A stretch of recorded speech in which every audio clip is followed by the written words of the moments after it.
4-piece program, palitan na ng pangkabuhayan program ayon kay Senator Erwin Tulfo. Detalye ng balita mula kay RH28, Raymond Dadpaas. Laki Raymond.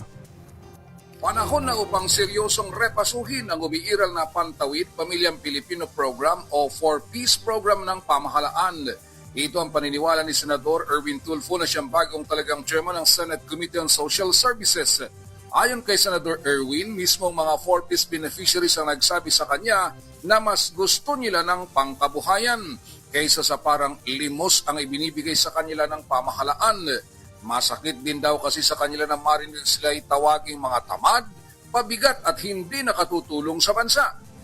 Paliwanag ni Tulfo na naging kalihim ng DSWD noong 2022 kung may puhunan at kabuhayan ng mga 4-piece beneficiary ay magkakaroon sila ng ambag sa ekonomiya.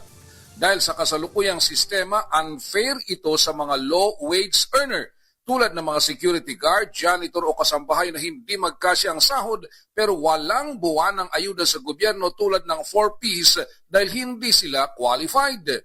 Sabi ni Sen. Erwin, nauna niya itong iminungkahi kay Secretary Rex Gatchalian ng DSWD at sisikaping may parating din kay Pangulong Bongbong Marcos.